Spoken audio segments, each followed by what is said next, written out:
Welcome back to another video feature with the Immersive Rose Handbook. Today I'm at the Swiss Pavilion at Expo 2015 Milan, and I'm taking you through this interesting pavilion, which was one of my highlights certainly to see this week at the Expo. So let me show you a little bit of the footage and do some voiceover.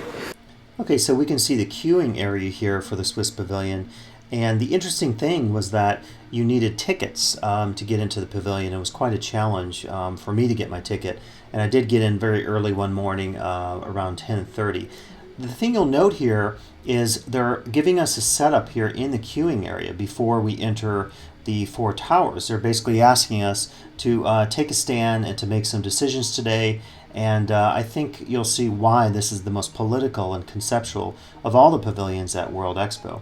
Now, you wouldn't guess this from the outside. As you can see here, you have, the Alpenhorn and a cow and sort of fun stuff and fun food. Well, that's just on the exterior. When you enter the space itself, as I mentioned in the queuing area, it's an entirely more serious matter for the guest. Okay, and to give you the setup behind the Swiss Pavilion, the experience includes a focus on 4 food items: coffee, water, salt, and apple. And the basic point is that from the outside and inside, you could see how much of each of the limited quantity of the food stuff is left. And so the challenge then given to the guest or visitor is to decide should he or she take the item with him or her. And presumably, following the expo, then they'll take this conceptual environmental notion that they may have gained by participating in the activity and then make a decision about other pressing environmental matters. I'm going to show you the video here with the sound. Keep in mind it is in Italian, but this will give you a sense of the experience that the guest experiences. Questa è la nostra prima torre, la torre del caffè. Come funziona qui? All'interno delle scatole ci sono dei prodotti, in questo caso troverete delle bustine di caffè solubile. Voi potete prendere quello che volete perché è tutto gratuito, ricordandovi però che ogni volta che il contenuto delle scatole finisce noi non andiamo a riempire le scatole un'altra volta, perché le nostre torri dalla in cima fino alla fine sono state riempite una volta sola il 1° di maggio e non lo saranno mai più. Di conseguenza spetta a voi capire qual è la giusta dose di cui servirvi, perché ok che è gratis ma non è illimitato purtroppo come le risorse del nostro pianeta. E poi questo pavimento è una piattaforma mobile. 2 settimane fa la piattaforma si trovava là in alto, dove vedete l'uscita dell'altro ascensore. Quindi là eravamo al 3° piano, prima ancora eravamo al 4° piano, ora siamo arrivati al 2°, abbiamo ancora un piano sotto di noi pieno di prodotti, dopodiché finite le scorte. Di conseguenza durante la vostra visita vi accorgerete quali sono le torri che stanno andando bene, che le persone consumano in modo responsabile e quali invece stanno andando via troppo velocemente. E allora vi prego, servitevi pure, trovate sempre lo stesso prodotto in tutte le scatole, dopodiché si continua.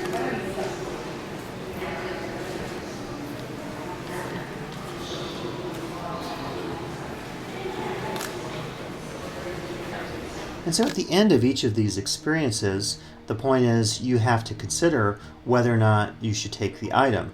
I ended up taking 3 of the items with me, as I'll talk to you about later. But again, a very interesting experience from the get-go. So we're about halfway through the exhibition space, and I wanted to share with you some of the philosophical background here on the Swiss Pavilion. And you can see here this map. This shows the current level of the 4 resources. This is as of mid-September or so. So the concept behind this is over time, visitors to the expo can see the dwindling resources physically on site, and for anyone online, you could go to the website and look at the current levels of each of the 4 resources. And here's some additional text I wanted to share with you that describes the concept here. Again, the notion here was to focus on an active, caring, and socially responsible agenda for the expo, and thus I think you get the most politically focused of all of the pavilions at the expo in Milan. As you can see here, the whole point is personal experience and responsibility, and the guest must think about his or her responsibility and all these other issues, sustainability, availability, and so forth. And so this one experience in this pavilion, I think conceptually suggests that by looking at the four commodities, apple, coffee, salt, and water, the visitor hopefully will make a decision on site, and then after he or she leaves, take with them philosophically, existentially, environmentally, perhaps spiritually, these notions and carry them forward. And I think this is the concept behind this level of activity, this level of participation that's being asked for here in the pavilion. And as you can see, after the expo, plans have been made to recycle the towers. So we can now take a look back at the next part of the experience, and again you'll get a sense here of how this took place. Again, the text is in Italian. Benvenuti, parlate che buon italiano?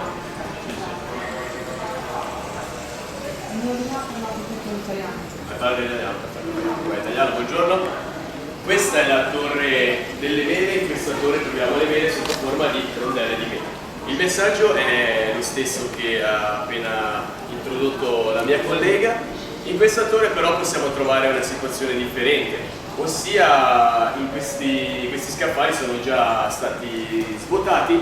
Per questo motivo, diciamo, la scarsità delle risorse è abbastanza evidente. Abbiamo fatto uno schema su questa lavagna che magari può aiutarvi nella vostra scelta. Quindi cosa avviene nel caso in cui ognuno dovesse prendere una rondella di mele, noi avremo risorse a disposizione per tutti per 24 giorni. Se invece dovessimo condividere, per 52 giorni riusciremo a restare su questo piano e quindi avere risorse a disposizione per tutti. Il nostro è un invito a riflettere. È un invito a riflettere sulla scarsità delle risorse. Okay, so we had an opportunity then to hear the text here in the Apple room, and again, you can, as a guest, you can see the number of apples that are left, and so this idea of some way of measuring what's available, I think, is key. And one of the points about living in a consumer society is that you never measure things. You never think about what you call the externality, which is the cost of something. Groups like Adbusters have tried to get us to recognize what they call, that you have to subtract in economics. You have to see the cost of things and not just see the benefit of something. And I think that's one value of the Swiss Pavilion, is this attention that it brings to all of our lives and the need to be more conscious, to think more about sustainability and to focus on the cost of things instead of just living for the day, as appears to be, at least in the United States, that typically tends to be the focus, unfortunately. Not thinking, not being reflexive, not focusing on environmental or political issues. So now we're in the salt room, and as of mid-September 2015, salt is the one quantity that is in the most abundance. So there's well over, I think, 70% left last time I checked. And so you might just question about, as I'm holding the salt container up here, what is it about these specific food items that leads people to take them or not? And then in terms of a person's individual decision, what is it based on? How does one come to a decision? And I think it would be interesting actually to interview people following the Swiss Pavilion to ask them, why did you choose to take an item or not? What was your decision based upon? And use that as ethnographic information, as anthropologists would, to understand, even though this is a simulation and a conceptual experiment, you could use it to understand what is at stake in other real-world situations where we're trying to ask people to conserve or ask people to focus on their own responsibility. So here I'm in the last area of the Swiss Pavilion getting some of the water. And this was certainly nice on a hot day in Milan. It was nice to have a drink of water here. And in the next video, I'll show you a little bit about these objects that I took with me. I ended up taking 3 of them: the water, the salt, and the apple. So as we exit the pavilion here, I will have one more reflection about it after the fact.